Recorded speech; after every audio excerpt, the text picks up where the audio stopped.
I think you guys should find something that inspires you so you can get excited about whatever it is that you set your sights on, and finding that so it can push you through difficult times. Oh, and a full year, and that lets you save. Who cares? Welcome to a brand new edition of Ageless Energy, where we talk about how to burn fat, increase energy, and balance hormones for women over 40. Over the past 20 years as a performance coach, I've worked with hundreds of women that have the exact same struggles you do. I hope to shine some light with this podcast on what can be the most challenging time of your life and let you know there is hope to find success with your health and what you're looking for. Please share and enjoy.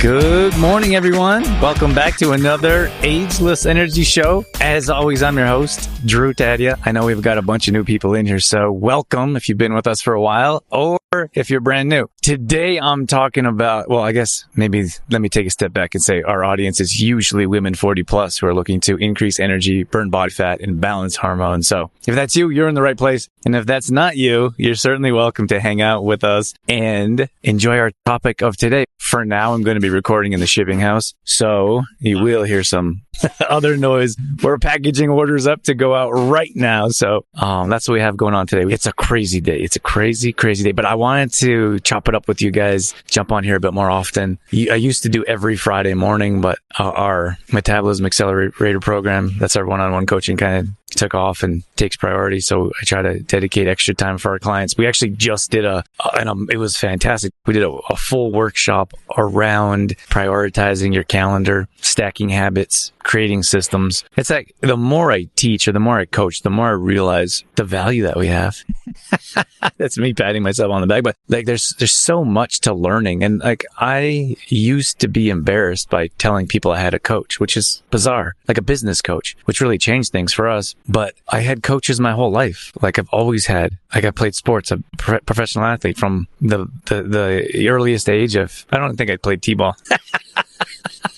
I started a little bit later, but I always had a coach, and like that's what drives you. That's what helps you stay on track. That's what helps you stay focused. And the most successful times I've been in an athletic career was always with a coach and team. And then for years I didn't do any coaching, like business coaching. And then I realized I should have a coach. And then I've had a handful of different coaches over the last few years, and we've invested thousands. But that's always offered a return, a fantastic return. And for our clients, like we bring in on clients, and some of them, like we work with women 40 plus, a lot of them haven't seen any results, much to speak of in some of them their entire life, or 5, 10, 20, 30 years. And then they jump into our program, and I just had someone's watching right now. We had a call, we had a coaching session yesterday, and they said they haven't seen the results that they've had in a short time with us, maybe ever. And that just goes back to the coaching and the support. And I don't know where I was going with that. But I'm gonna carry on, and I'm just excited. I'm inspired. We have a sprint here, as we have 4 weeks of a lot, and I'm all for it. We got a chance to go away, which I want to talk about today, and kind of reset. And usually things for us slow down a little bit in January, and then it's another sprint. So it's always kind of ups and downs of how business works. But we're pushing our clients to new levels, and I think that workshop was really something that resonated with them, and certainly did with me. Happy to hear you guys. We got some comments there. Happy to hear you guys enjoyed it. So I want to talk about, I don't want to say goals, because when I say goals, people just like shut off, but it's like a psychological thing, because people have set goals in the past and then haven't seen the results they're hoping for. So they're like, what's the point of setting goals? They don't work. But I want to share my experience with you, and hoping that it'll inspire you to reach new heights in your life, whether that's career driven, whether that's family driven, whether that's mentally, physically driven. So for me, I'll just mention this briefly because I've talked about it a number of times before. And I was always been an athlete, always been active. And I was in a car accident that was debilitating. For 2 years, I was in chronic pain. I shouldn't say like it's not 2 complete years, but like probably closer, maybe 3 or 4 months away from that 2-year mark, when I started to heal and get better. I mean, it was a long process, but I could hardly move and I was in chronic pain and I was a different person. And I said to myself, once I'm over this, I always had belief that that was going to change in my life. But for me, I said, I'm going to do something that I've never done before, physically, mentally, and emotionally, to push myself. I thought it might be a triathlon or might be a marathon, but that doesn't, to be honest with you, it doesn't totally interest me. And I've always enjoyed obstacle courses and challenging myself at different levels. So there's these things called Spartan runs, which are obstacle courses, and you have different durations. You have 5K, you have 10K, and then you have a 21K. And I said to myself that I was going to do a trifecta, that I was going to do that, which is 3 of them: the 5K, the 10K. You should be good. Should be open. And then the 21K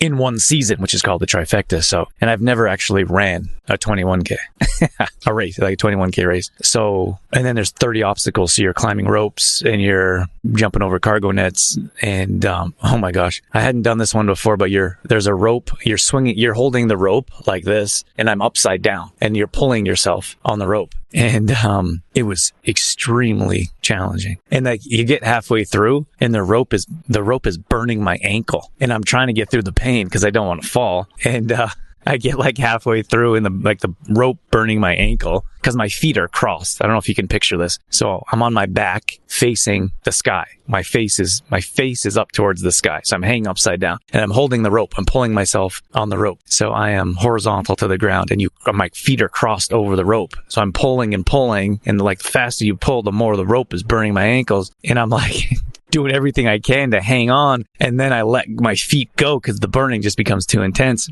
You're not hanging far off the ground. Fortunately, I was hanging far enough the ground. I dropped my feet and I'm still hanging onto this rope and I'm like, I'm not letting go. So I'm hanging onto this rope and my feet are dangling a few feet off the ground and I'm like, not doing it, not giving up. So then I'm just holding this rope with my hand and my feet are dangling. And then I swing my feet back over. I give my ankle a rest. And I swing my feet back over and then I'm pulling myself back up. There's a lady next to me and she sounds like she's about to give up. She's next to me and she, heavy panting and like sounds like she's not going to make it. And I just look over and I'm like, don't do it. Don't quit. Keep pulling. I knew, like at that time, I knew I wasn't going to quit and I knew I was going to succeed. So I was able to offer a bit of extra for someone else. I think I'm proud of that. But that's the Spartan community seems to be very supportive. I'll tell you another story about that I told our clients last night, in a little bit here at the end. And, so from there, I said to myself, I'm going to do something that I've never done before in celebration. And it was crazy. I'm in the desert and it was the biggest event I've ever been to. This was in, just outside of Scottsdale, Arizona. And it was huge. So I've been to Red Deer events. Even we went to Blue Mountain in Ontario, just outside of Toronto. And, that was a bigger event, but this one was epic. There was thousands and thousands of people and I didn't realize how big it was going to be. And I didn't realize it was in a huge stadium. I've never been to a NASCAR stadium. It was a huge NASCAR stadium. It was bigger than some of the professional baseball or football stadiums I've been in. So it was pretty cool to be a part of that. Like signing up as an athlete, I kind of missed that. I kind of missed the traveling as an athlete. People look at you a little bit different. In some cases, they don't think much of you at all. When we were in college and, probably not the most productive environment, like as a collegiate athlete. And then some of these at higher levels, people look at you a little bit different. Like at professional level, I've signed autographs and done some ridiculous things. Like they asked us to, it sounds so ridiculous to me. Like they like treat you like an animal, like literally, like you're tagged, you have a number. Sometimes they don't use your name. They had us on a boat, like waving at people. It was so, it was so ridiculous. But like under contract, you do what they tell you to do, like, and you want to play. Anyways, but that's the thing. Like people think like that is all luxurious. Like you played professional sports and it was really enjoyable, and it wasn't in large part, but for another time. This one in particular, I really missed the traveling as an athlete for a competition, the training, the mental prep, the physical prep. So this was right up my alley. This was, something I really enjoyed enjoyed training for. And I want you guys to consider, like, when it comes to setting some type of goal for yourself or something to achieve, something that can be challenging, that might be of interest to you. And there's always some form of doubt. There's always some form of fear. And I dealt with all those emotions many times early in my athletic career, but this one was no different. And I felt really strong. Like I had a really strong, they call it camps, like a fight camp. I had a really strong camp leading up. I ran probably longer and harder than I have in years before my injury. And it was really a celebration. It really was. And if you guys ever go to a run or a race, whether you're walking, jogging, running, it could be something entirely different. It could be a mountain you've always wanted to hike, or if you always wanted to do paddle boarding or canoeing, whatever it is. Like, I feel like that's the essence of life, is experiencing new things and trying different things. And a lot of times, unfortunately, we see people that aren't willing to step outside their comfort zone and try something new or try something different. But to run, like, it's so crazy. Like 30 obstacles. Some of the walls were like, one of the walls was 7 feet high. So you're stretching as high as you can, jumping and then pulling your entire body weight up. And what's incredible is there's so many different types of people there. There's people there that were quite overweight. There's some people there that was, I would say, quite a bit older and younger and thinner, like everything you could think of. Ages, races, like, doesn't matter. Like, nothing matters. It's just that you would go and compete mostly with yourself. I know they have a higher competition level for pro obstacle course runners. I don't know exactly what they call themselves, but I'm kind of newer getting into it. I've done a couple in the past, and I've been looking for something to inspire me and push myself through harder, more challenging workouts. And that's the thing, like, that one of the most challenging things with our clients is, what are they looking forward to? Like, it sounds like a crazy statement, but as a fitness, I prefer a performance coach. But when I say I don't necessarily like to work out, I mean that. I don't love working out. It sounds crazy. I love the results of working out. Like I'm starting to say this all the time, is I don't think I'd be a very happy person if I didn't work out. I don't know how you live without workouts. Like, you feel there's increased confidence. You feel better about yourself. You see better about what you see in the mirror. You fit in your clothes better. You have more of a sense of accomplishment. You're healthier from the inside out. You have a sense of accomplishment. I may have said that already, but there's so much value to improving your mood and your mindset and mental clarity. I think maybe I'll just speak for myself instead of the others. I just feel like a better person.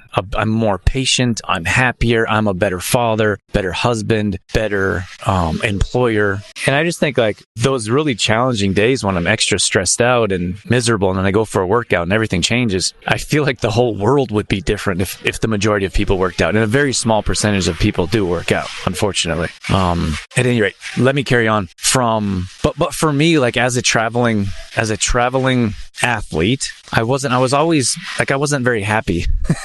I always felt like I wanted to get to the next level, and I sacrificed a lot to move up and make it to the professional level. And I feel like I have gotten a second chance at life and a second chance as an athlete, but I'm in a different place in life. And before, it was like sacrifice anything to get to the next level. And it was always like, not fast enough, not hard enough. Didn't work. Like, I was really hard on myself. And now I can appreciate the place I'm in right now. I can appreciate the healing I've been able to put myself through mentally and physically. I can appreciate my family being there to cheer me on and hopefully inspiring our community to do something and to reach new heights. And it's a very different place to be in. It's a more of a, I don't want to say complacent, but it's a nice place to be in physically, mentally, emotionally. And when I was take a step back to when I was talking about workouts, is when I'm like, I don't really want to work out.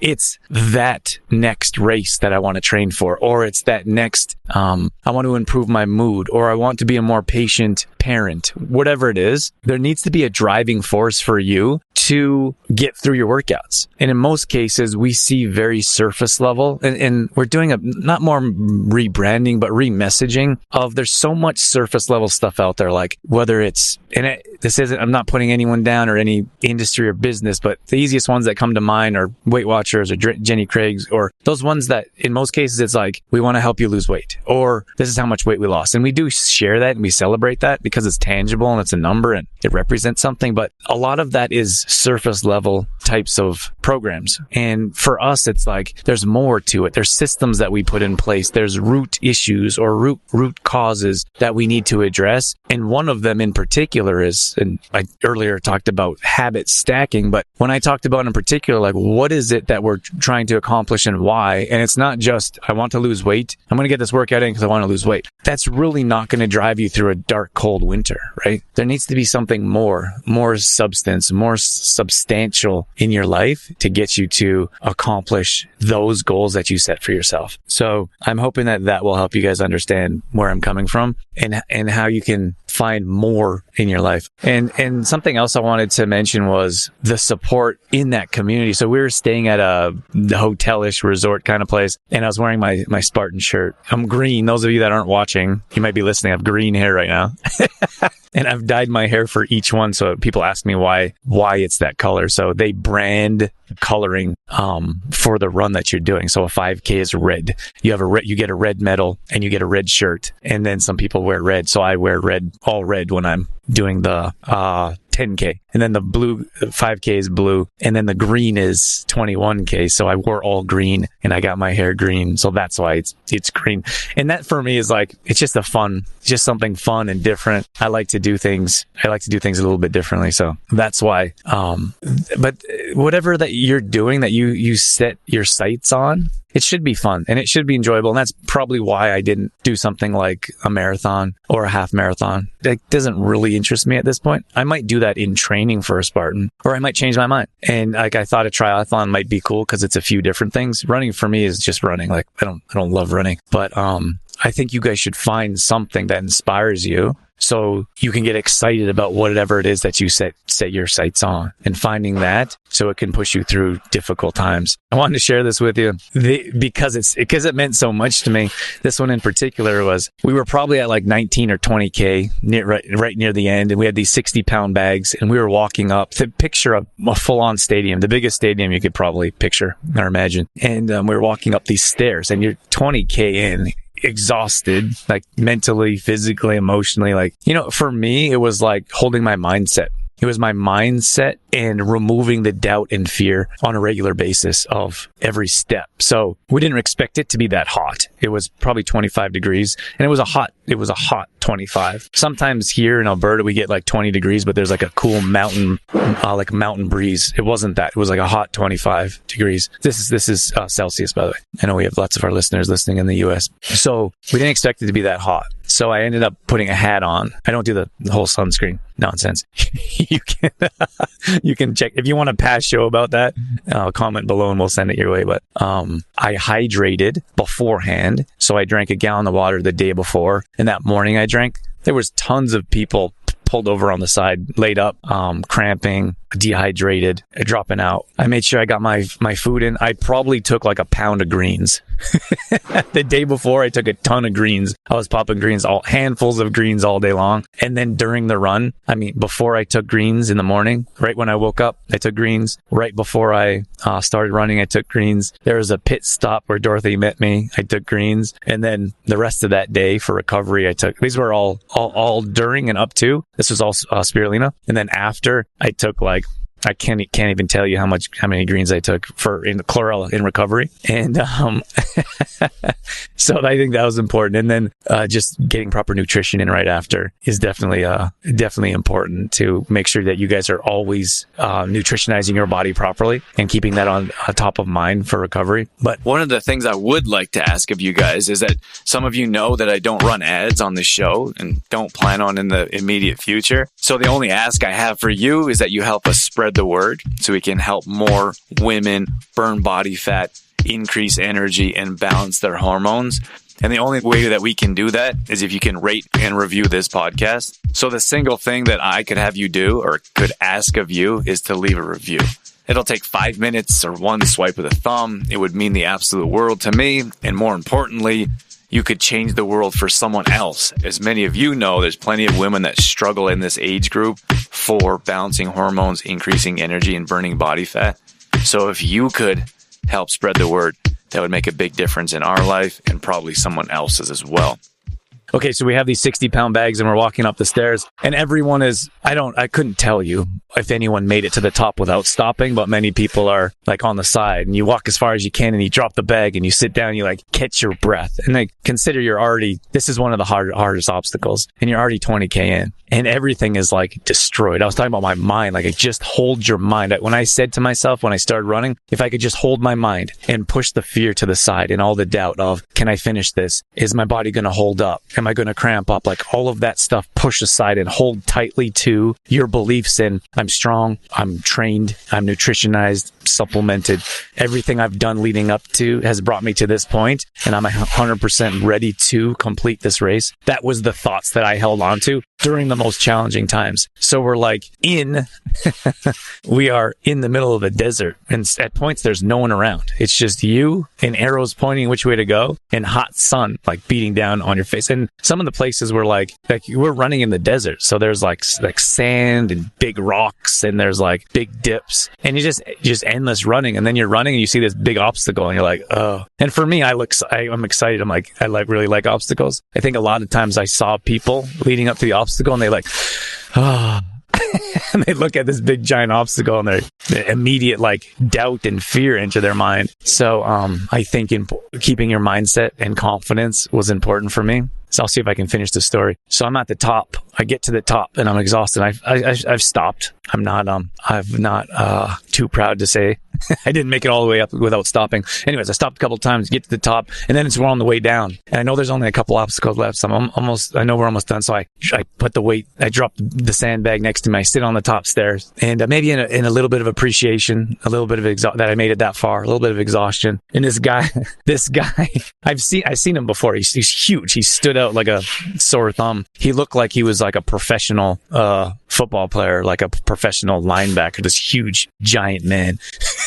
Like chiseled, big black guy, had his shirt off, muscles popping out all over, probably 6'3". And he says, I don't know if I passed him. I've seen him on the course before, but, and you pass people pass you. I'm a better obstacle course. Like I'm better at obstacles than running. So often I'll pass someone, on the obstacle course, and then they'll pass me running. So you kind of see people throughout the course. Anyways, this guy looks down at me and he's like, big deep voice. He's like, get up, Mohawk. And I'm like, and I look up and it's like this big giant shadow, right?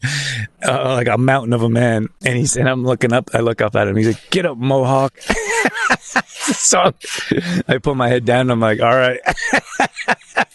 And then he goes down a flight of stairs, and then he said one more time something like, he said, let's go, Mohawk. He's like, this is the last stretch. So, anyways, I pick up the bag, throw it over my shoulder, and I'm off down the stairs. And I wanted to share that. I shared this with our audience because that is something that I'll probably always remember. And it meant so much because it was a perfect stranger. He didn't have to do that. A few other people walked by me and didn't say a word. Not that I expected anything out of them. It's just that, like, often we come across people in our life. Like, it was the same thing with that girl, and I felt like she was maybe going to give up. And I just offered a couple encouraging words, probably because it's part of my profession. It was easy for me, but it's not easy for the regular people or the average person if you're not usually trying to encourage people or help them get past their goals. But it just meant a lot. Like, he's a stranger, don't know him. Like, the Spartan seems to be a close-knit community, but there's thousands of people there. I may never see him again in my life. And I'll probably always remember that small few words of encouragement to help me. Like, it's not like I wasn't going to finish or I wasn't going to get up, but it just meant a lot that someone was willing to go out of their way to offer a few words of encouragement that helped me get through a challenging part of the course or my life. So for you guys, when you see a comment or you see someone in your workspace or you see someone at the mall and they need a helping hand, like, we probably have no idea how much a few words could change someone's life. So for me to end this, I'm going to wrap things up. I told you guys it was going to be a bit shorter. I have a whole day of calls today, wrapping up the week, but I want you to consider encouraging someone, anyone, and offering, whether it's a comment of good job, well done, whether it's a helping hand in the workplace, someone that you would probably walk by and say nothing to. A slight side note. We have a lady here. She's from the Ukraine. She went to visit, and she doesn't speak a whole lot of English. And I tried to talk to her a bit about her trip, and I said, "Is it safe there?" She went to visit. She said in broken English, "My city is safe, but most of the area is being bombed." And I couldn't imagine. Like, I can't even picture what it would look like. And I said, "Well, where's your husband?" She said, "He's in the war." And she is the happiest person I've ever met. She is always walking around, and she has limited English, but she's always walking around saying hello, hi, how are you doing? I don't know her that well, but she came and gave me a hug when she got back from her trip. And like, I thought to myself, like, as we grow and have our own business and have our own location, this is shared space. Those of you that don't know, it's a shared warehouse space. So there's other businesses here. I would hire her just to walk around and be happy, because I want happier people in my life that lift me up and put me in a better mood. And I would imagine she puts everyone in a better mood just by being happy and smiley and hugging almost near strangers, right? So I would like to be more like her. I'd like to be more like her and happier and more encouraging. I often think about this as our toddler, and like, people love him around, and probably because they don't see him tantrum. But he is excited, and he runs and he skips and he loves life and he talks to people and he's so happy. My gosh, I want to be more like him. And I feel like if we were more like those two, this world would most definitely be a better place. I'm going to leave you with that. If we can help out with anything, we're only a message away. Have a great weekend. Bye, everyone.